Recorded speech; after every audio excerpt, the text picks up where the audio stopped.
আসসালামু আলাইকুম। 18 বাংলা সংবাদে সবাইকে স্বাগত জানাচ্ছি। আপনাদের সাথে আছি নাজিয়াত শাহরিন। শুরুতেই বিআরবি কেবলস সংবাদ শিরোনাম। বিসিবির নির্বাচিত কমিটি ভেঙে দিল এনএসসি। তামিমকে সভাপতি করে 11 সদস্যের অ্যাডহক কমিটি 3 মাসের মধ্যে নির্বাচনে ঘোষণা। জুলাই অভ্যুত্থানে হত্যা চেষ্টা মামলায় সাবেক স্পিকার ডক্টর শিরিন শারমিন কারাগারে। গুমকে মানবতাবিরোধী অপরাধ অন্তর্ভুক্ত করে সংসদে ট্রাইব্যুনাল আইনের সংশোধনী পাস। সারা দেশে হামের উপসর্গ ও আক্রান্ত হয়ে 11 শিশুর মৃত্যু। টিকার মাধ্যমে 80 থেকে 90% হাম প্রতিরোধ সম্ভব বলছেন বিশেষজ্ঞরা। গণভোটের রায় বাস্তবায়ন ও জ্বালানি সংকট নিরসনের দাবিতে 11 দলীয় ঐক্য জোটের 4 দিনের কর্মসূচি ঘোষণা। রায় বাস্তবায়ন না হওয়া পর্যন্ত আন্দোলনের হুঁশিয়ারি। এবং বিদ্যুৎ কেন্দ্র ধ্বংসে ট্রাম্পের হুমকি প্রত্যাখ্যান ইরানের। অবকাঠামোয় হামলা হলে কড়া জবাব দেওয়ার হুঁশিয়ারি। বিরতি নয়, যুদ্ধ বন্ধ চায় তেহরান।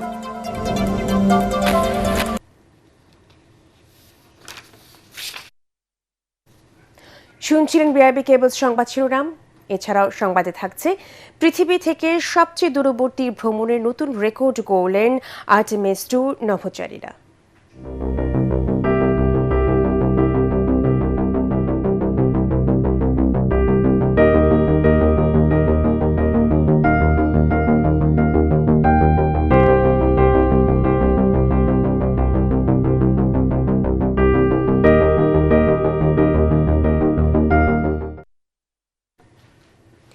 এবারে বিস্তারিত।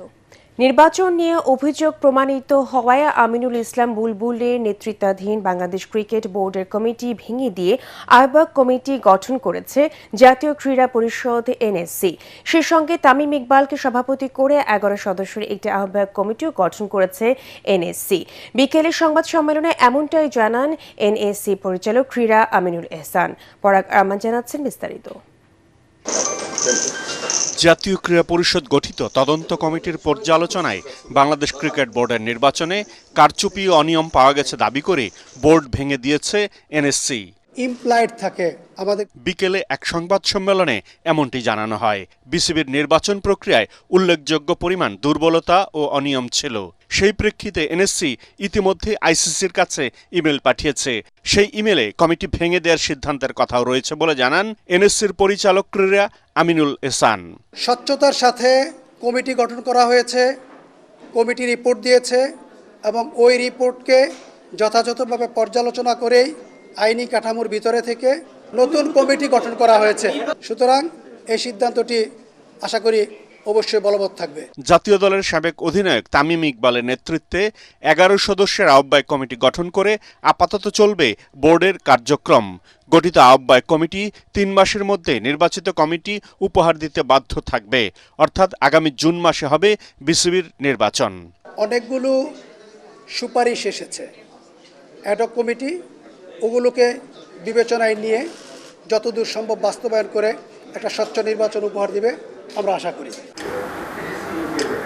গত অক্টোবর মাসে বিতর্কিত এক নির্বাচনে সভাপতি নির্বাচিত হন আমিনুল ইসলাম বুলবুল। নির্বাচনে অনিয়ম ও অস্বচ্ছতা খতিয়ে দেখতে এনএসসি তদন্ত কমিটি গঠন করার পর 7 জন পরিচালক পদত্যাগ করেন। এবার পুরো কমিটি ভেঙে দিল এনএসসি। পরাগ আরমান, এটিএন বাংলা, ঢাকা। জুলাই অভ্যুত্থানে লালবাগ থানার হত্যা চেষ্টা মামলায় সাবেক স্পিকার ডক্টর শিরিন শারমিন চৌধুরীকে কারাগারে পাঠানোর নির্দেশ দিয়েছে আদালত। মামলা তদন্তকারী কর্মকর্তা 2 দিনের রিমান্ড চাইলে আদালত তা নামঞ্জুর করে এই আদেশ দেন। এর আগে গোয়েন্দা কার্যালয় থেকে দুপুরের দিকে তাকে আদালতে নেওয়া হয়। সোমবার রাতে তাকে রাজধানী ধানমন্ডির বাসা থেকে গ্রেফতার করে ডিবি পুলিশ। রিপোর্ট করছেন তৌহিদুর রহমান তুহি। কড়া নিরাপত্তায় সাবেক স্পিকার ডক্টর শিরিন শারমিন চৌধুরীকে আদালতে হাজির করে গোয়েন্দা পুলিশ। জুলাই অভ্যুত্থানে লালবাগ থানার একটি হত্যা চেষ্টা মামলায় গ্রেফতার দেখিয়ে তার 2 দিনের রিমান্ড চাই মামলার তদন্তকারী কর্মকর্তা। এদিকে অসুস্থতার কারণ দেখিয়ে রিমান্ডের বিরোধিতা করে শিরিন শারমিনের জামিন চান তার আইনজীবী। দুপক্ষের শুনানি শেষে আদালত তাকে কারাগারে পাঠানোর নির্দেশ দেন। উনি নারী, উনি জামিনযোগ্য, জামিন পেতে পারে, সেটেল প্রিন্সিপাল অফ ল, এবং উনি অসুস্থ। সবার সাবমিশন শুনে ওয়াজ প্লিজ টু রিমান্ড ক্যান্সেলের যে আবেদনটি মঞ্জুর করেছেন, ওনাকে ডিভিশন দিয়েছেন। যে সবচেয়ে বেশি শেখ হাসিনাকে সহযোগিতা করেছে, সে 5 আগস্টের পর সে আত্মগোপনে চলে যায়। তাকে সেই আত্মগোপন অবস্থা থেকে পুলিশ গ্রেপ্তার করে, রিমান্ডে না দিয়ে, এবং তার যে জামিন চাওয়া হয়েছিল দরখাস্ত নামঞ্জুর করেন। সরকার পক্ষে যে রিমান্ড দরখাস্ত সেটাও নামঞ্জুর করা হয় এবং তাকে সিডব্লিউ মূলে জেল হাজতে প্রেরণ করা হয়। 24শে জুলাই গণ অভ্যুত্থানে শেখ হাসিনা ভারতে পালিয়ে যাওয়ার পর আত্মগোপনে চলে যান সাবেক স্পিকার শিরীন শারমিন। দীর্ঘ 20 মাস লোকচক্ষুর আড়ালে থাকা জাতীয় সংসদের সাবেক এই স্পিকার অনেকটা নাটকীয়ভাবে আটক হন ধানমন্ডির নিজ বাসা থেকেই। মধ্যরাতে ডিবি পুলিশের একটি দল তাকে আটক করে মিন্টো রোডের গোয়েন্দা কার্যালয়ে নিয়ে জিজ্ঞাসাবাদ করে। ছাত্র জনতার তীব্র আন্দোলনের মুখে 2024 সালের 5 আগস্ট সংসদ ভবন এলাকার নিজ বাসভবন থেকে বের হয়ে আত্মগোপনে চলে যান তিনি। শেখ হাসিনা সরকারের পতনের 27 দিনের মাথায় 2024 সালের 2রা সেপ্টেম্বর পদত্যাগ করেন সাবেক এই স্পিকার। জুলাই গণ অভ্যুত্থানে সহিংসতার ঘটনায় শিরীন শারমিন চৌধুরীর বিরুদ্ধে একাধিক মামলা হয়। এর মধ্যে রংপুরে গুলিবিদ্ধ হয়ে স্বর্ণ শ্রমিক মুসলিম উদ্দিন নিহত হওয়ার ঘটনায় সাবেক এই স্পিকার ও সাবেক বাণিজ্যমন্ত্রী টিপু মুন্সি সহ 17 জনের বিরুদ্ধে হত্যা মামলা করে তার পরিবার। এ মামলায় কারাবন্দী রয়েছেন সাবেক বাণিজ্যমন্ত্রী টিপু মুন্সি। শিরীন শারমিন চৌধুরী রংপুর 6 আসন থেকে নির্বাচিত হয়ে সংসদ সদস্য হয়েছিলেন। তৌহিদুর রহমান তুহি, এটিএন বাংলা, ঢাকা। গুমকে মানবতা বিরোধী অপরাধ হিসেবে যুক্ত করে আন্তর্জাতিক অপরাধ ট্রাইব্যুনাল আইনের সংশোধনী সংসদে পাশ হয়েছে। আইনমন্ত্রী মোহাম্মদ আসাদুজ্জামান সংশোধনী বিল উত্থাপন করলে তা পাশ হয়। অধিবেশনের প্রশ্ন উত্তর পর্বে জ্বালানি ও খনিজ সম্পদ মন্ত্রী ইকবাল হাসান মাহমুদ টুকু বলেন, দেশে পর্যাপ্ত পরিমাণ জ্বালানি তেল রয়েছে। গত 1 মাসে অবৈধভাবে মজুত করা 40 লাখ মেট্রিক টন জ্বালানি উদ্ধার করা হয়েছে বলেও জানান তিনি। বিস্তারিত জানাচ্ছেন ইয়াসিন রানা। ধন্যবাদ। ত্রয়োদশ জাতীয় সংসদের প্রথম অধিবেশনের 10ম দিনে আন্তর্জাতিক অপরাধ ট্রাইব্যুনাল আইন 2026-এর সংশোধনী পাশ হয়েছে। যারা এই প্রস্তাবের পক্ষে আছেন তারা হ্যাঁ বলুন, যারা এই প্রস্তাবের বিপক্ষে আছেন তারা না বলুন। আমার মনে হয় সর্বসম্মতিক্রমে হ্যাঁ জয়যুক্ত হয়েছে, হ্যাঁ জয়যুক্ত হয়েছে, হ্যাঁ জয়যুক্ত হয়েছে। এতে গুমকে মানবতা বিরোধী অপরাধ হিসেবে যুক্ত করা হয়েছে আইনে। এটি এমন একটি বিল যে বিলের মধ্যে ক্রাইম এগেনস্ট হিউম্যানিটির ডেফিনেশনের মধ্যে গুমকে অন্তর্ভুক্ত করা হয়েছে। এটি এমন একটি বিল যে বিলের মাধ্যমে আমরা আন্তর্জাতিক অপরাধ ট্রাইব্যুনালে গুমের বিচারকে সঠিক পথে নিয়ে যাওয়ার জন্য আমরা গুমকে একটি মানবতা বিরোধী অপরাধ হিসেবে ডিফাইন করেছি। সেই কারণে মাননীয় স্পিকার, যারা গুমের আইন নিয়ে আমরা গুম চাচ্ছি না, গুমের বিচার চাচ্ছি না বলছেন, তাদের জন্য বলছি এই আইনটা ভালো করে পড়ে দেখবেন। এছাড়া এক প্রশ্নের জবাবে খনিজ সম্পদ ও জ্বালানি মন্ত্রী ইকবাল হাসান মাহমুদ টুকু বলেন, জ্বালানি তেলের পর্যাপ্ত মজুত রয়েছে। দাম বৃদ্ধির প্রয়োজন হলে মন্ত্রিসভায় আলোচনার পর সিদ্ধান্ত নেওয়া হবে। ডিজেল মজুদ 1,64,644 metric ton, octane 10,500 ton, petrol 16,000 ton, 40,48,456 litre জ্বালানি তেল উদ্ধার করা হয়েছে। সংসদে 1 লাখ স্বাস্থ্যকর্মী নিয়োগ দেওয়া হবে বলে জানান স্বাস্থ্যমন্ত্রী সাখাওয়াত হোসেন বকুল। রাষ্ট্রপতির ভাষণের উপর দেয়া ধন্যবাদ বক্তব্যে স্থানীয় সরকার প্রতিমন্ত্রী মীর শাহে আলম বলেন, জুলাই গণ অভ্যুত্থানের ক্যাপ্টেন ছিলেন তারেক রহমান। জুলাই আগস্টের আন্দোলন ছাত্র জনতার সাথে আমরা সবাই ছিলাম। ট্রফি আমরা কারো কাছে নিতে যাইনি। ক্যাপ্টেনকে এটা অন্তর্বর্তীকালীন সরকারের প্রধান ডক্টর ইউনূস চিনে, এই কারণে উনি লন্ডনে গিয়ে আমাদের ক্যাপ্টেন প্রধানমন্ত্রী জনাব তারেক রহমানের কাছে ট্রফি দিয়ে নির্বাচনের তারিখ নিয়ে আসছে মাননীয় স্পিকার। এছাড়াও এদিন হাওর ও জলাধার সংরক্ষণ আইন সহ বেশ কয়েকটি আইন সংসদে পাশ হয়েছে। ইয়াসিন রানা, এটিএন বাংলা, ঢাকা।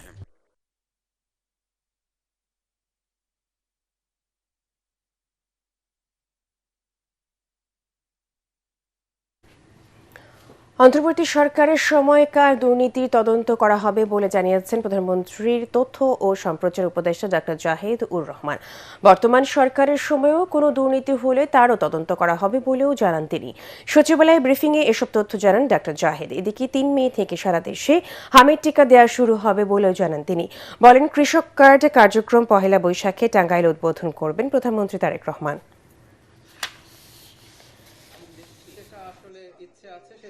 দুদক এখনো পুনর্গঠিত হয়নি। দুদক পুনর্গঠিত হলে দুদক এই কাজগুলো দুদকের মাধ্যমে শুরু হবে, কারণ দুর্নীতি মানে এটা কে করেছে সেই ইস্যু না। ইভেন এই সরকারের সময়ও সেই চেষ্টা, মানে দুদকের মতো প্রতিষ্ঠান তৈরি করার উদ্দেশ্য ইভেন শুধু আগে কে কি করেছে সেটা না, এই সরকারের মধ্যেও এই দুর্নীতি আছে কিনা, এই দুর্নীতি হ্রাস যেহেতু এই সরকার টানতে চায়, এই সরকারের মধ্যেও এসব হচ্ছে কিনা সেই খোঁজ খবর অবশ্যই রাখা হবে। হামে আক্রান্ত হয়ে এবং রোগের উপসর্গ নিয়ে আরও 11 শিশু মারা গেছে। সবশেষ 24 ঘন্টার প্রতিবেদনে এমন তথ্য দিয়েছে স্বাস্থ্য অধিদপ্তর। পরিস্থিতি নিয়ে উদ্বেগ প্রকাশ করেছেন স্বাস্থ্য বিশেষজ্ঞরা। তাই টিকাদান নিশ্চিতের পাশাপাশি উপসর্গ দেখা দিলে দ্রুত হাসপাতালে নেওয়ার পরামর্শ তাদের। বিস্তারিত তৌহিদুর রহমান নিশানের রিপোর্টে। সোমবার থেকে মঙ্গলবার সকাল পর্যন্ত সারা দেশে হামে আক্রান্ত হয়ে এক শিশু মারা গেছে। উপসর্গ নিয়ে মৃত্যু হয়েছে আরও 10 জনের। সব মিলিয়ে গত 23 দিনে হামে প্রাণহানির সংখ্যা 128 জন। হাসপাতালে ভর্তি 1236 জন। স্বাস্থ্য অধিদপ্তরের সবশেষ রিপোর্ট থেকে এসব তথ্য জানা গিয়েছে। ময়মনসিংহে গত 24 ঘন্টায় হামে আক্রান্ত হয়ে এক শিশুর মৃত্যু হয়েছে। একই সময়ে 28 জন শিশু হাসপাতালে ভর্তি হয়। গত 17 মার্চ থেকে 7 এপ্রিল পর্যন্ত 276 জন শিশু ভর্তি হয়েছে, যার মধ্যে 7 জনের মৃত্যু হয়। বর্তমানে চিকিৎসাধীন রয়েছে 80 জন শিশু। নেত্রকোনায়ও হাম আক্রান্ত হয়ে একজনের মৃত্যু হয়েছে। হাসপাতালে চিকিৎসা নিচ্ছে 52 জন শিশু। এছাড়া গুরুতর অবস্থায় 11 জনকে ময়মনসিংহ মেডিকেলে পাঠানো হয়েছে। শেরপুরে গত 24 ঘন্টায় 11 জন হামের উপসর্গ নিয়ে হাসপাতালে ভর্তি হয়। গত 9 দিনে জেলায় 42 জন রোগী শনাক্ত হয়েছে। রাজশাহী মেডিকেল কলেজ হাসপাতালে হামের উপসর্গ নিয়ে ভর্তি থাকা শিশুদের মধ্যে আরও একজনের মৃত্যু হয়েছে। যশোরে জোরদার করা হয়েছে টিকাদান কর্মসূচি। গত 2 দিনে 4076 জন শিশুকে টিকা দেয়া হয়। চাঁপাইনবাবগঞ্জে গত 24 ঘন্টায় 22 জন শিশু ভর্তি হয়েছে। বর্তমানে হাসপাতালে চিকিৎসাধীন রয়েছে 65 জন রোগী। অন্যদিকে বরিশাল বিভাগে গত 24 ঘন্টায় নতুন করে 112 জন আক্রান্ত হয়েছে। মোট আক্রান্তের সংখ্যা বেড়ে দাঁড়িয়েছে 809 জনে। স্বাস্থ্য বিভাগ বলছে, যারা হামের টিকা নেয়নি তারাই বেশি আক্রান্ত হচ্ছে। তাই টিকাদান নিশ্চিত করার পাশাপাশি উপসর্গ দেখা দিলে দ্রুত হাসপাতালে নেয়ার পরামর্শ চিকিৎসকদের। তৌহিদুর রহমান নিশান, এটিএন বাংলা। টিকার মাধ্যমে 80-90% হাম প্রতিরোধ সম্ভব বলে জানিয়েছেন চিকিৎসকরা। শতভাগ ছোঁয়াচে এই রোগের উপসর্গ হিসেবে নিউমোনিয়া, ডায়রিয়া, খিঁচুনি বা বমি ভয়াবহ রূপ নিলে দরকার হবে আইসিইউ। এছাড়া সাধারণ হামের রোগীদের উপজেলার স্বাস্থ্য কমপ্লেক্সে আলাদা ইউনিটে চিকিৎসা দেওয়ার ব্যবস্থা করতে হবে। মিজান শাহজাহানের রিপোর্ট।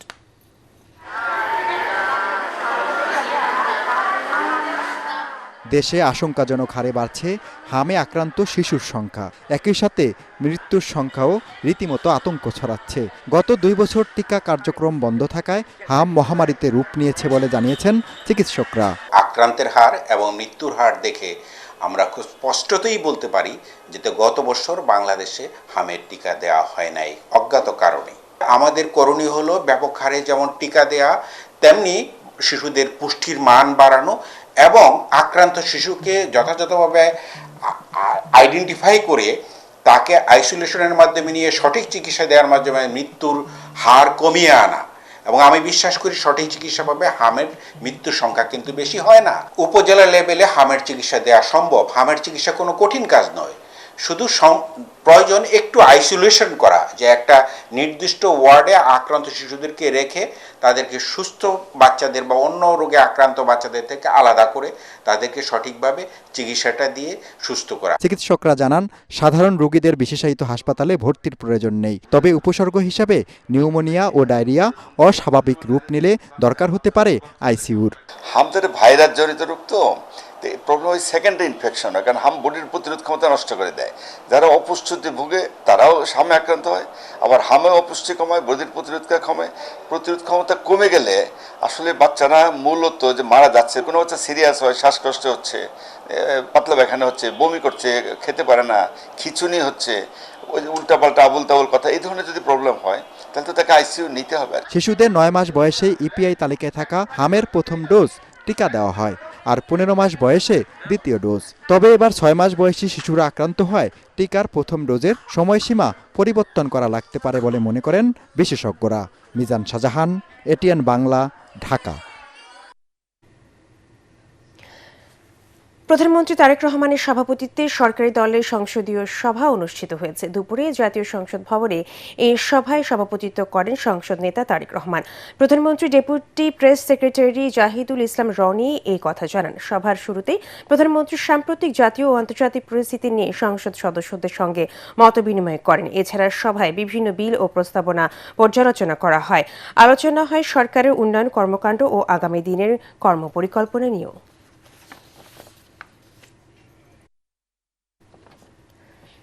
স্পিকার হাফিজ উদ্দিন আহমদ এর সঙ্গে সৌজন্য সাক্ষাৎ করেছেন ইউএনডিপির আবাসিক প্রতিনিধি স্টিফেন লিলার। স্পিকারের কার্যালয়ে অনুষ্ঠিত এই বৈঠকে ই গভর্নেন্স, ই পার্লামেন্ট, সংসদীয় কার্যক্রম ও বিধিবিধান নিয়ে আলোচনা হয়। হাফিজ বলেন, ইউএনডিপির সহায়তায় নতুন সংসদ সদস্যদের প্রশিক্ষণ ও সক্ষমতা বৃদ্ধি সম্ভব। তিনি নারী সংসদ সদস্যদের জন্য আন্তর্জাতিক অভিজ্ঞতা বিনিময়ে গুরুত্বারোপ করেন।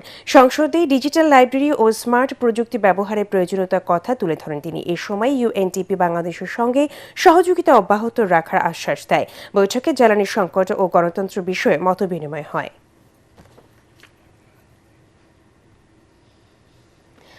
জ্বালানি তেল সরবরাহে সরকারের নানা প্রতিশ্রুতির পরও আতঙ্ক কাটছে না গ্রাহকদের মাঝে। পাম্পের সামনে লম্বা লাইনে দাঁড়িয়েও মিলছে না চাহিদা মতো তেল, নষ্ট হচ্ছে কর্মঘণ্টা। এদিকে গ্রাহকদের চাহিদা মতো তেল দিতে গিয়ে হিমশিম অবস্থা পাম্প মালিক ও কর্মচারীদের। সংকট মোকাবেলায় ফুয়েল কার্ডের পরামর্শ পাম্প মালিক ওনার্স অ্যাসোসিয়েশনের। তরিক ইসলামের রিপোর্ট।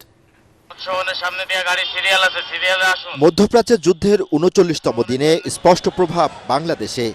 জ্বালানি তেল নিয়ে নাজেহাল অবস্থা সাধারণ মানুষের। 2 থেকে 3 ঘন্টা লাইনে থেকে তেল সংগ্রহ করছেন গ্রাহকেরা। ভোগান্তি যেন শেষ নেই। অনেক সময় নিয়ে আইতেছে, প্রায় 2 ঘন্টা পার হয়ে গেছে। ওই প্রেস ক্লাবের মোচর থেকে আসলাম। তেলের সংকট না, তেলে এমন সিরিয়াল কেন? দামও বাড়ায় না, আর এমনি কষ্ট করে এই যে সকালবেলা 9টা বাজে সাড়ে নামায় দিয়ে সিরিয়াল ধরছি। এই সিরিয়াল অন্তত দুপুর হয়ে গেল। এদিকে তেল দিতে গিয়ে বিপাকে পাম্প মালিকরা। নিরাপত্তা নিশ্চিতে চাইলেন প্রশাসনের সহযোগিতা। ফোর্স দেন, নাইলে আমি পাম্প চালাবো না, মেশিন টেশিন সব খুলে রেখে দেবো। আমার তো অপরাধ করি নেই পাবলিকের তেল দিয়ে, কিন্তু এই অবস্থা চলতে থাকলে হবে না। আপনি যে মোটরসাইকেল জিজ্ঞেস করেন, বলবে ওনাদের এখানে আসলে লাইনে দাঁড়ালেও তেলটা পাওয়া যায়। তো এটা তো আমি ভুল করি নাই, অন্যায় করি নাই ভাই। কিন্তু এই সারা ঢাকা শহরের গাড়ি এসে বলে আমি তেল দিতে পারবো, বলেন তো? আমার এখানে তাই হয়েছে, পুলিশও তাই বলতেছে। আগামী 3 মাসের চাহিদার তেল মজুদ রয়েছে বলে জানিয়েছে জ্বালানি মন্ত্রণালয়। তরিক ইসলাম, এটিএন বাংলা, ঢাকা। গণভোটের রায় বাস্তবায়নে দেশব্যাপী বিক্ষোভ মিছিল সহ 4 দিনের নতুন কর্মসূচি ঘোষণা করেছে 11 দল। রাজধানী আলফালা মিলনায়তনে জোটের শীর্ষ নেতাদের বৈঠক শেষে এই ঘোষণা দেন বাংলাদেশ খেলাফত মজলিসের আমির মামুনুল হক। বর্তমান সরকার জনগণের মতামত উপেক্ষা করে এক দলীয় শাসন কায়েম করতে যাচ্ছে বলেও অভিযোগ নেতাদের। সরকার ভিন্ন রূপে ফ্যাসিবাদকে ফিরিয়ে আনার চেষ্টা করছে বলে অভিযোগ করেছেন তারা। খায়রুল ইসলামের রিপোর্ট। জুলাই সনদ বাস্তবায়ন সহ সকল অধ্যাদেশকে আইনে পরিণত করা সহ চলমান নানা সংকট নিরসনে মঙ্গলবার জরুরি বৈঠকে বসে 11 দলীয় ঐক্য জোটের শীর্ষ নেতারা। বৈঠকে আগামী দিনে রাজপথের কর্মসূচি রোডম্যাপ ঠিক করেন তারা। পরে মগবাজার আলফালা মিলনায়তনে সংবাদ সম্মেলনে কর্মসূচির বিস্তারিত তুলে ধরেন বাংলাদেশ খেলাফত মজলিসের আমির মামুনুল হক। বলেন, সরকার জুলাই সনদ বাস্তবায়ন না করে দেশকে সংকটের দিকে ঠেলে দিচ্ছে। বর্তমান সরকার দেশের জন আকাঙ্ক্ষাকে উপেক্ষা করে তারা একদলীয় শাসন ব্যবস্থা কায়েম করার বিপজ্জনক পথের দিকে অগ্রসর হচ্ছে। ফ্যাসিবাদের এই প্রত্যাবর্তনকে আমরা আবার যে কোনো মূল্যে রুখে দেব ইনশাআল্লাহ। এ সময় জামায়াতের সেক্রেটারি জেনারেল মিয়া গোলাম পরোয়ার বলেন, সংবিধানের দোহাই দিয়ে জুলাই সনদ বাস্তবায়ন নিয়ে জনগণকে বিভ্রান্ত করছে সরকার। সংখ্যাগরিষ্ঠতার জোরে সরকার ফ্যাসিবাদ কায়েমের পথে হাঁটছে বলেও অভিযোগ তার। কেবলই সরকারের শুরু, 1 মাস কেবল গেল, এক্ষুনি যদি কর্তৃত্ববাদী শাসনের মতো সেই ফ্যাসিবাদী যুগের দিকে আপনারা আবার ধাবিত হন, সংঘর্ষতার জোর দেখান, যে সংকট পার্লামেন্টে সমাধান করা সম্ভব, যে বিতর্ক এখানে নিষ্পত্তি করা সম্ভব, সেটাকে যদি ওনারা রাজপথে ঠেলে দিতে চান, তো আমাদের তো উই হ্যাভ নো ওয়ে, আমাদের তো আর কোনো পথ থাকবে না। জনগণ আমাদেরকে রায় দিয়েছে, জুলাই সনদে গণভোটে তারা সম্মতি দিয়েছে, পার্লামেন্টে ভোট দিয়েছে। We are committed to the people, আমরা জনগণের কাছে প্রতিশ্রুতিবদ্ধ। আমরা যদি সরকারি দলের সংখ্যাগরিষ্ঠতার কাছে যদি জনরায় তুচ্ছ হয়, গৌণ হয়, উপেক্ষিত হয়, তাহলে আমাদের আর কোনো পথ নেই। আমাদের যে জনগণ রায় দিয়েছে, আমাদের সেই জনগণের কাছেই যেতে হবে।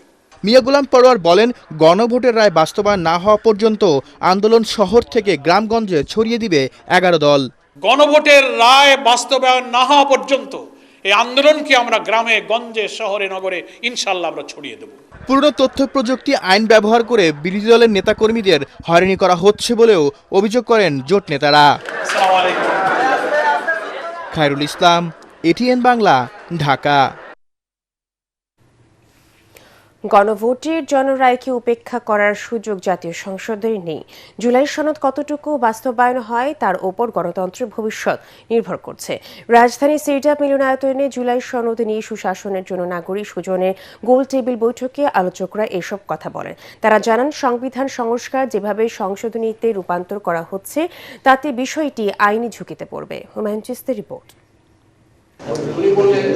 জুলাই সনদ বাস্তবায়ন নিয়ে সুজনের গোলটেবিল বৈঠকে আলোচকরা বলেন, গণভোটে প্রায় 70% ভোটার সংস্কারের পক্ষে রায় দিয়েছে।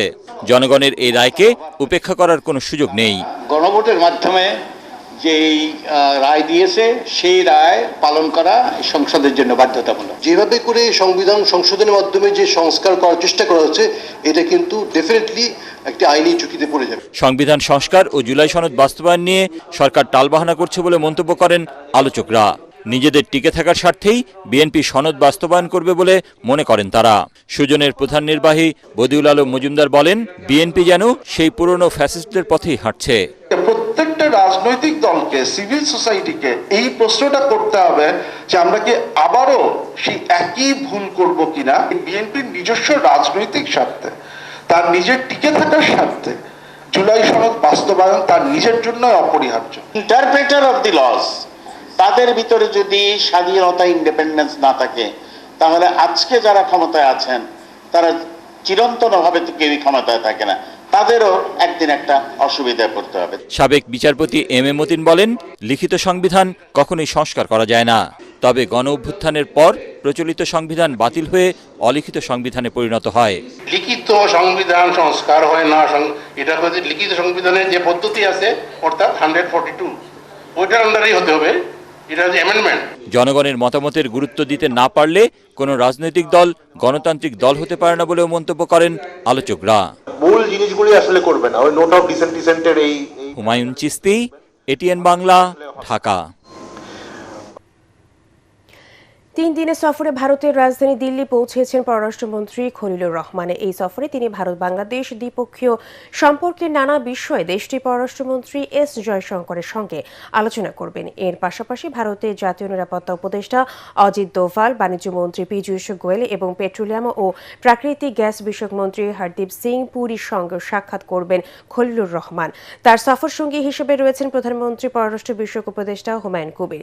পররাষ্ট্রমন্ত্রীর এই সফরে ভিসা, জ্বালানি সহযোগিতা, বাণিজ্য প্রতিবন্ধকতা ও বাণিজ্যের ওপর আরোপিত বিধি নিষেধ প্রত্যাহার, অভিন্ন নদী পানি বন্টন, দুই দেশের জনগণের মধ্যে যোগাযোগ সহ বিভিন্ন খাতে সহযোগিতার বিষয়গুলো আলোচনা হতে পারে। গত 17 ফেব্রুয়ারি প্রধানমন্ত্রী তারেক রহমানের নেতৃত্বে বিএনপি সরকার গঠনের পরে এই প্রথম বাংলাদেশের কোনো মন্ত্রী ভারত সফরে যাচ্ছেন। দিল্লি সফর শেষে 9 এপ্রিল পররাষ্ট্রমন্ত্রী খলিলুর রহমান ও ভারতের পররাষ্ট্রমন্ত্রী এস জয়শঙ্কর একই বিমানে মরিশাস যাবেন। এবার ইরান আমেরিকা যুদ্ধ প্রসঙ্গ।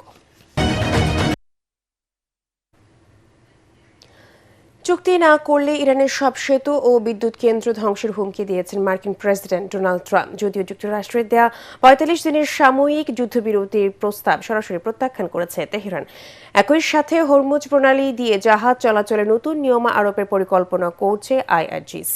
মাসুদ রানার প্রতিবেদনে বিস্তারিত।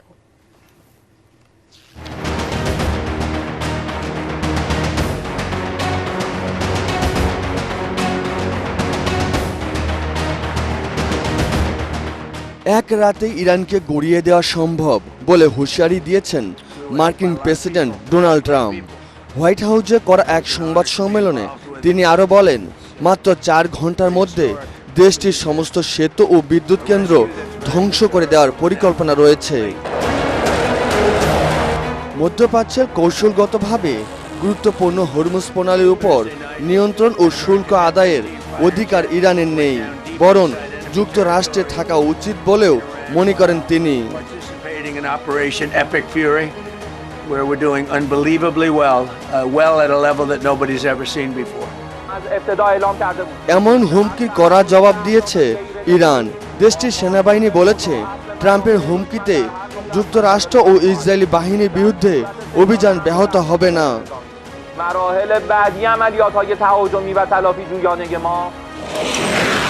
যুক্তরাষ্ট্রের দেয়া 45 দিনে সাময়িক যুদ্ধবিরতির প্রস্তাব সরাসরি প্রত্যাখ্যান করেছে ইরান।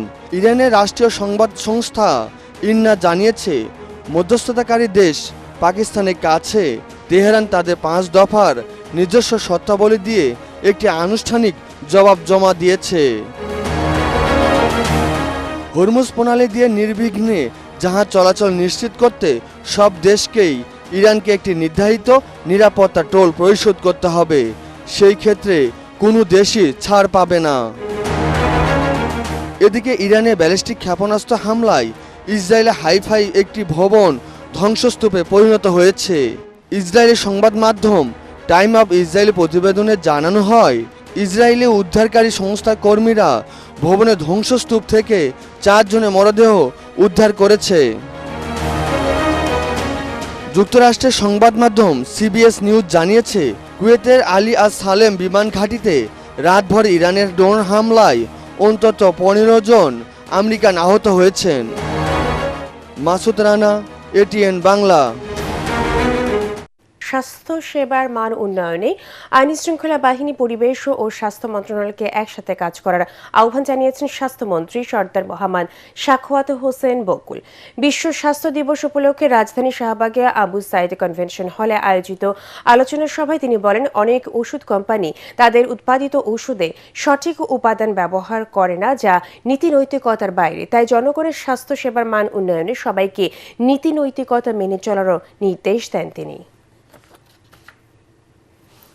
আমার দেশের প্রেক্ষাপটে আমরা যদি একটা সরল রেখায় 3টা গোষ্ঠী যদি একত্রিত না হতে পারি, নিজের এথিক্স নিয়ে, মেডিকেল এথিক্সকে নিয়ে সামনে, তাহলে আমরা এই স্বাস্থ্য দিবস পালন করতে পারবো, উন্নতি কতটুকু করতে পারবো, I have the doubts for that. আন্তর্জাতিক কুরিয়ার সার্ভিস ব্যবহার করে মাদক পাচারের চেষ্টাকালে 3 চীনা নাগরিককে আটক করেছে মাদকদ্রব্য নিয়ন্ত্রণ অধিদপ্তর ডিএনসি। দীর্ঘদিন ধরে কুরিয়ারের মাধ্যমে বিদেশে মাদক পাচার করে আসা এই চক্রের সদস্যদের গ্রেফতারের আগে ঢাকার একটি আন্তর্জাতিক কুরিয়ার সার্ভিস অফিসে অভিযান চালায় ডিএনসি। সেখানে সন্দেহজনক একটি পার্সেলে ব্লুটুথ স্পিকারের ভেতরে বিশেষ কৌশলে লুকানো 50 গ্রাম কিটামিন উদ্ধার করা হয়।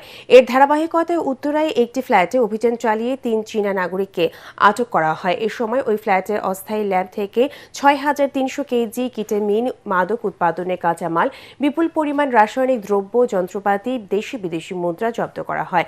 আটককৃতরা সবাই আন্তর্জাতিক মাদক পাচারের সাথে জড়িত বলে জানান ডিএনসির মহাপরিচালক। আমরা আপাতত এখন 3 জনকে গ্রেফতার করেছি, মালামাল সহ রিমান্ডে প্রেয়ার দিয়েছি। তাদেরকে যখন আমরা জেরা করবো, আরও যেহেতু বিদেশি নাগরিক অনেক প্রোটোকল মেনে চলতে হয় আমাদের, তাদেরকে জেরা করে আমরা রিমান্ডে নিয়ে জেরা করে আরও তথ্য পাবো আশা করছি। যেগুলো আপনাদের সামনে হাজির করেছি এগুলো মূলত ওই যে বিদেশি যে নাগরিকদের আমরা গ্রেফতার করেছি তাদের কমিউনিটির কাছে তারা এটা প্রেরণ করতো, বাংলাদেশে প্রক্রিয়া করে। এটা তারা স্থানীয় বাজার থেকে সংগ্রহ করে, পিস আকারে সংগ্রহ করে তারপর তারা প্রক্রিয়া করতো। পুলিশের আশ্বাসে প্রায় 3 ঘণ্টা পর কুমিল্লায় ঢাকা চট্টগ্রাম মহাসড়ক অবরোধ প্রত্যাহার করেছে ইপিজেড এর নাসা গ্রুপের শ্রমিকরা। এর আগে বকেয়া বেতন পরিশোধের দাবিতে সকাল 10টায় বিক্ষোভ মিছিল সহকারে মহাসড়কের পদুয়ার বাজার এলাকায় অবস্থান নেয় শ্রমিকরা। এ সময় ঢাকা চট্টগ্রাম মহাসড়কের উভয় পাশে যান চলাচল বন্ধ হয়ে যায়। সৃষ্টি হয় দীর্ঘ যানজটের। এতে চরম দুর্ভোগে পড়েন যাত্রী ও পরিবহন চালকরা।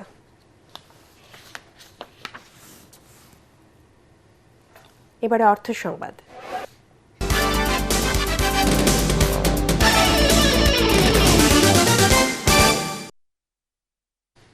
মুনাফাসহ আমানত ফেরত ও ব্যাংকের লেনদেন স্বাভাবিক করার দাবিতে বিক্ষোভ ও মানববন্ধন করেছে সম্মিলিত ইসলামী ব্যাংকের আমানতকারীরা। সকালে রাজধানী মতিঝিলে বাংলাদেশ ব্যাংকের সামনে মিছিল থেকে বিগত সময়ে অর্থ পাচারের সাথে জড়িতদের শাস্তির দাবি জানান বিক্ষোভকারীরা। পরে মিছিলটি সচিবালয় অভিমুখে যাত্রা করে।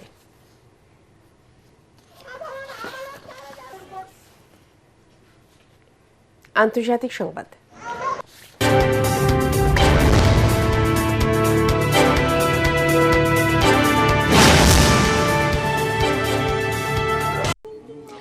ভেনেজুয়েলা নিয়ে আবারও বিতর্কিত মন্তব্য করেছেন মার্কিন প্রেসিডেন্ট ডোনাল্ড ট্রাম্প। যুক্তরাষ্ট্রের দায়িত্ব শেষ হলে ভেনেজুয়েলার প্রেসিডেন্ট পদে নির্বাচন করবেন বলে জানিয়েছেন তিনি। স্থানীয় সময় সোমবার সংবাদ সম্মেলনে ট্রাম্প একথা বলেন। তিনি দাবি করেন ভেনেজুয়েলার জনগণের মধ্যে তার জনপ্রিয়তা নাকি অন্য যে কোনো নেতার চেয়েও বেশি। তাই তিনি যদি ভেনেজুয়েলার প্রেসিডেন্ট পদে প্রতিদ্বন্দ্বিতা করেন তাহলে ইতিহাসের সবচেয়ে বেশি ভোট পাবেন। ট্রাম্প জানান এজন্য দ্রুতই স্প্যানিশ ভাষা শিখবেন তিনি। চলতি বছরের শুরুতে যুক্তরাষ্ট্রের অভিযানে ভেনেজুয়েলার প্রেসিডেন্ট নিকোলাস মাদুরোকে গ্রেফতার করে মার্কিন সামরিক বাহিনী। এরপর থেকে দেশটির ভাইস প্রেসিডেন্ট ডেলসি রদ্রিগেজ অন্তর্বর্তী সরকারের দায়িত্ব পালন করছেন।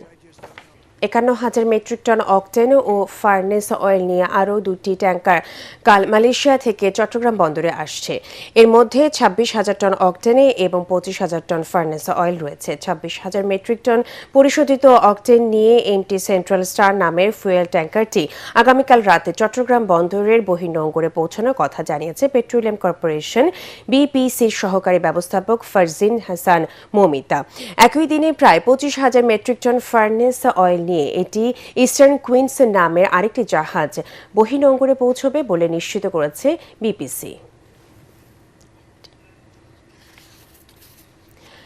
এটিএন বাংলার সিনিয়র ভিডিও এডিটর নূরে আলম প্রিন্স, সাবেক হেড পেইন্টার রুহুল আমিন এবং অফিস সহকারী শাহজাহান আহমেদ ও শাহ জালালের মৃত্যুতে দোয়া মাহফিল অনুষ্ঠিত হয়েছে। রাজধানীর কাউরান বাজারের ওয়াসা ভবনের এটিএন বাংলার অফিসে এই দোয়ার আয়োজন করা হয়। এ সময় উপস্থিত ছিলেন এটিএন বাংলার অনুষ্ঠান বিভাগের সিনিয়র উপদেষ্টা নওয়াজিশ আলী খান, সম্প্রচার বিভাগের উপদেষ্টা তাশিক আহমেদ সহ এটিএন বাংলার পরিবারের অনেকেই।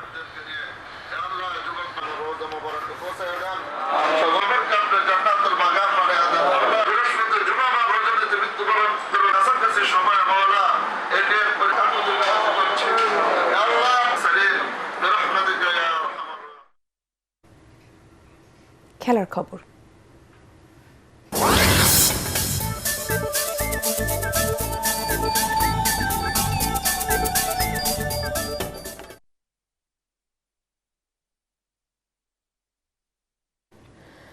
দর্শক, মিরপুর স্টেডিয়ামে আছেন সহকর্মী মুশফিকুর রহমান। যুক্ত হচ্ছি তার সাথে। মুশফিক, বিসিবির কমিটি ভেঙে দেওয়ার পর সন্ধ্যা ৬:৩০টার অ্যাডহক কমিটির দায়িত্ব নেওয়ার কথা, সে সম্পর্কে কিছু জানতে পেরেছেন? আমাদেরকে বিস্তারিত জানাবেন। নাজিয়াত, এই মুহূর্তে দাঁড়িয়ে আছি বাংলাদেশ ক্রিকেট বোর্ড বিসিবির সামনে দাঁড়িয়ে আছি। মিরপুর স্টেডিয়ামের যে ২ নম্বর গেট, অ্যাডহক কমিটির ব্যাপারে যেটা আপনি জানতে চাইলেন, এর মধ্যে কিন্তু অ্যাডহক কমিটির যে ১১ সদস্য বিশিষ্ট কমিটি, তামিম ইকবালকে সেখানে প্রধান করে যে ১১ সদস্য বিশিষ্ট কমিটি গঠন করা হয়েছে, সেই কমিটির বৈঠক কিন্তু চলছে উপরে, এখনো পর্যন্ত বৈঠক চলছে আর কি। এবং এই ১১ সদস্য বিশিষ্ট যে কমিটি, সেই কমিটির মোট ৬ জন কিন্তু এই মিটিংয়ে অংশগ্রহণ করেছে বলে আমরা জেনেছি। এবং আপনি জানেন যে এই যে কমিটি গঠন করা হয়েছে বিসিবির কমিটি ভেঙে দেওয়ার পর, সেই কমিটির মেয়াদকাল কিন্তু আসলে প্রাথমিকভাবে ৩ মাস, এবং তার পরবর্তী সময়ে যদি এই কমিটির যে নির্বাচন আয়োজন করার কথা বাংলাদেশ ক্রিকেট বোর্ডের, সেই নির্বাচন আয়োজনে যদি আরও সময় প্রয়োজন হয় তাহলে কিন্তু সেইটার সময়কাল আরও বাড়ানো হতে পারে। এবং আমরা যতটুকু জেনেছি যে অ্যাডহক কমিটি গঠন করা হয়েছে তামিম ইকবালের নেতৃত্বে, সেই অ্যাডহক কমিটিও কিন্তু যদি চায় তারা এই নির্বাচনে অংশগ্রহণ করতে, সেটাও কিন্তু পারবেন। এবং বিশ্লেষকরা বলছেন, ক্রিকেট বিশ্লেষকরা তারা বলছেন যে এই অ্যাডহক কমিটি যারা আছেন, এই কমিটির সবচেয়ে বড় চ্যালেঞ্জ হবে যে ক্লাব ক্রিকেট যেটা আসলে বন্ধ হয়ে গেছে, সেই ক্লাব ক্রিকেটের বা ঢাকা লিগ, সেগুলো আসলে মাঠে করানো তাদের জন্য সবচেয়ে বড় চ্যালেঞ্জ হবে। এবং ক্লাব মালিক যারা আছেন তারাও কিন্তু আসলে আশা নিয়ে বসে আছেন যে নতুন এই আমিনুল ইসলাম বুলবুল তার যে নেতৃত্বাধীন যে কমিটি, সেই কমিটি ভেঙে দেওয়ার পর যে নতুন কমিটি গঠন করা হয়েছে, সেই কমিটি কিন্তু আসলে তাদের সেই যে আশাটা, যেই লিগগুলো বন্ধ হয়ে গেছে সেই লিগগুলো আবার পুনরায় চালু করবেন এমনটাই আশা কিন্তু রয়েছে। এবং যারা খেলোয়াড় এই 3 মাসের মধ্যে যে নিয়মিত ক্রিকেট আয়োজন করা, সেটা কিন্তু এই অ্যাডহক কমিটি তারা আয়োজন করতে পারবেন এবং পূর্ণাঙ্গ যে ক্ষমতা বিসিবির যে নির্বাচিত কমিটির থাকে, সেই কমিটির মতোই কিন্তু তারা আসলে তাদের রোলটা সেটা কিন্তু আসলে প্লে করতে পারবেন। এবং ক্রিকেটের মধ্যে অনেক সংস্কারের প্রয়োজন আছে। এই কমিটি, বিসিবির যে কমিটি ভেঙে দেওয়া হয়েছে, সেটা কিন্তু আসলে নির্বাচনে কারচুপি বা ক্ষমতা প্রয়োগ বা ভোটের কারচুপি করার অভিযোগ এনেই কিন্তু আসলে সেটা করা হয়েছে। জাতীয় ক্রীড়া পরিষদ তারা কিন্তু আসলে এই মর্মে ইন্টারন্যাশনাল আইসিসি যেটা আছে, আন্তর্জাতিক ক্রিকেট নিয়ন্ত্রক সংস্থা, তাদের কাছে কিন্তু একটা মেইল করে এবং সেই মেইলে তারা আশা প্রকাশ করেছেন জাতীয় ক্রীড়া পরিষদ যে তাদের মেইলে তারা যে দাবিটা করেছেন সেটা আসলে আইসিসি মেনে নেবেন এবং তাদের যে 11 সদস্য বিশিষ্ট যে অ্যাডহক কমিটি রয়েছে, সেই কমিটিকেও তারা আসলে তারা সার্টিফাইড করবেন এবং পরবর্তীতে সময় যে কমিটি আসলে গঠন করা হয়েছে, এই কমিটি আসলে বাংলাদেশের ক্রীড়া অঙ্গনকে, বিশেষ করে ক্রিকেট অঙ্গনকে আসলে ভালো কিছু দিতে পারবে, উপহার দিতে পারবে, এমনটাই আশা করছেন কিন্তু আসলে ক্রিকেট বিশ্লেষকরা। নাজিয়াত, এই ছিল এখনকার মতো আমার কাছে বিসিবি থেকে সবশেষ খবর। মুশফিক, আপনাকে ধন্যবাদ। মিরপুর স্টেডিয়ামের অ্যাডহক কমিটির দায়িত্ব নেওয়া সংক্রান্ত সর্বশেষ তথ্য জানাচ্ছিলেন আমাদের সহকর্মী মুশফিক। ফিফা র্যাঙ্কিংয়ে 29 ধাপ পিছিয়ে থাকা সান মারিনোর বিপক্ষে আন্তর্জাতিক প্রীতি ম্যাচ খেলবে বাংলাদেশ ফুটবল দল। আগামী 5ই জুন সান মারিনোতে মুখোমুখি হবে দুদল। এক সংবাদ বিজ্ঞপ্তিতে কথা জানিয়েছেন বাংলাদেশ ফুটবল ফেডারেশন। ইউরোপের কোনো দেশের বিপক্ষে এটি হবে লাল সবুজি দলের প্রথম কোনো ম্যাচ। তবে কখন এবং কোন স্টেডিয়ামে খেলা হবে সেটি এখনও জানায়নি বাফুফে। পারফরম্যান্সের উন্নতির লক্ষ্যই যদি হয়, তবে অনেক পেছনে থাকা দলের সঙ্গে লড়াই করতে কতটা উন্নতি হবে বাংলাদেশের, সেই প্রশ্ন তুলেছে বোদ্ধারা। রাজনীতি নয়, আপাতত ক্রিকেটেই পুরোপুরি মনোযোগ দিতে চান সাকিব আল হাসান। যুক্তরাষ্ট্র প্রবাসী জাতীয় দলের ক্রিকেটার সাকিব আল হাসান নিজের ক্যারিয়ার নিয়ে সামনে কি করতে চান সামাজিক যোগাযোগ মাধ্যমে তা পরিষ্কার করেছেন। তিনি লিখেছেন, এই মুহূর্তে আমার পুরো মনোযোগ শুধুই ক্রিকেটে। ক্যারিয়ারের এই শেষ পর্যায়ে এসে আমি বাংলাদেশ জাতীয় দলের হয়ে সর্বোচ্চ উজাড় করে খেলতে চাই এবং সুযোগ পেলে দেশকে কিছু দারুণ পারফরম্যান্স উপহার দিতে চাই। সাকিবের শেষ কথা, লাল সবুজে জার্সি গায়ে তিনি ক্রিকেট ক্যারিয়ার শেষ করতে চান। এর জন্য দেশবাসীর কাছে দোয়া প্রার্থনা করেছেন তিনি। মহাকাশ জয়ে নতুন এক বিশ্ব রেকর্ড গড়ল নাসা। 56 বছর আগে অ্যাপোলো 13 এর গড়া দূরত্বের রেকর্ড ভেঙে পৃথিবী থেকে এখন পর্যন্ত সবচেয়ে দূরবর্তী পথ পাড়ি দিলেন আর্টেমিস 2 মিশনের 4 নভোচারী। এই ঐতিহাসিক অর্জনে ওরিয়ন মহাকাশের জানিস থাকা নভোচারীদের ফোন করে অভিনন্দন জানিয়েছেন প্রেসিডেন্ট ডোনাল্ড ট্রাম্প। চন্দ্র অভিযান নিয়ে আরো জানাচ্ছেন আসিফুর রহমান সাগর।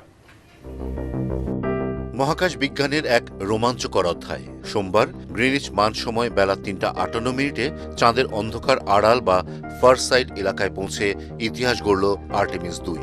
1970 সালে অ্যাপোলো 13 গড়া 4,171 কিলোমিটারের রেকর্ড ভেঙে মানুষ এখন পৌঁছে গেছে 4,06,788 কিলোমিটার বা প্রায় 2,52,760 মাইল দূরে। অসাধ্য সাধনের এই বিস্ময়কর মিশনের নেতৃত্ব দিচ্ছেন কমান্ডার রিড উইজম্যান। তার সাথে রয়েছেন pilot Victor Glover, mission specialist Christina Koch এবং কানাডীয় নভোচারী জেরেমি হ্যানসেন।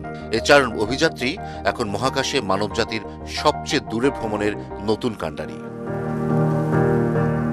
চাঁদের পেছনে থাকার সময় প্রায় 40 মিনিট পৃথিবীর সাথে সম্পূর্ণ যোগাযোগ বিচ্ছিন্ন ছিল ওরিয়ন মহাকাশযানটির। বিচ্ছিন্ন থাকার সেই মুহূর্তগুলোর অনুভূতি জানতে চাইলে পাইলট ভিক্টর গ্লোভাল জানান, এটা একটা রোমাঞ্চকর অভিজ্ঞতা। তিনি বলেন, আমরা যেন কল্পবিজ্ঞানের জগতে চলে গিয়েছিলাম, যা বিস্ময়কর অপার্থিব অভিজ্ঞতা।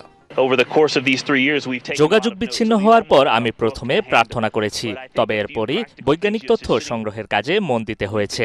আমরা খুব ব্যস্ত ছিলাম এবং কঠোর পরিশ্রম করেছি। সত্যি বলতে সময়টা খুব ভালো কেটেছে। সংবাদ সংস্থা অ্যাসোসিয়েট প্রেস জানায়, পুনরায় যোগাযোগ হতেই নভোচারীদের সাথে কথা বলেন মার্কিন president Donald Trump. Commander Reid Wiseman জানান, ডোনাল্ড ট্রাম্পের ফোন কলটি তাদের জন্য অত্যন্ত বিশেষ কিছু। এ সময় চাঁদের অন্ধকার পৃষ্ঠ দেখার অভিজ্ঞতা তুলে ধরেন তিনি। তিনি বলেন তারা এমন কিছু দৃশ্য দেখেছেন যা এর আগে কখনোই কোনো মানুষ চোখে দেখেনি। ভবিষ্যতে মানুষ শুধু পৃথিবী নয়, মঙ্গল গ্রহ সহ 2টি গ্রহে বসবাস করবে এমন আশাবাদের কথা জানান নভোচারীরা। এ সময় ট্রাম্প নভোচারীদের প্রতি কৃতজ্ঞতা প্রকাশ করেন।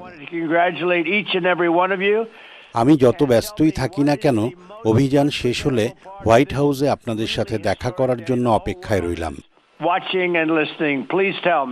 2028 সালে চাঁদের দক্ষিণ মেরুতে মানুষের অবতরণের লক্ষ্য নিয়ে এগোচ্ছে নাসা। সেই স্বপ্নের পথে আর্টেমিস 2 এর সাফল্য এক বিশাল ধাপ। 10 দিনের অভিযানে তারা চাঁদের চারপাশে ঘুরে আবার পৃথিবীতে ফিরবে। সবকিছু ঠিক থাকলে আগামী শুক্রবার প্রশান্ত মহাসাগরে অবতরণের মধ্য দিয়ে শেষ হবে 4 নভোচারীর এই ঐতিহাসিক মহাকাশ যাত্রা। 1 এপ্রিল আর্টেমিস 2 অভিযানে কেনেডি স্পেস সেন্টার থেকে ওরিয়ন ক্যাপসুলে চড়ে আর্টেমিস 2 এর এই যাত্রা শুরু করেন 4 নভোচারী। এর আগে 1972 সালে সবশেষ চাঁদে নভোচারী গিয়েছিল। আসিফুর রহমান সাগর, এটিএন বাংলা। শেষ করার আগে বিআরবি কেবল সংবাদ শিরোনামগুলো জানিয়ে দিব আরও একবার। বিসিবি নির্বাচিত কমিটি ভেঙে দিল এনএসসি। তামিমকে সভাপতি করে 11 সদস্যের অ্যাডহক কমিটি 3 মাসের মধ্যে নির্বাচনের ঘোষণা।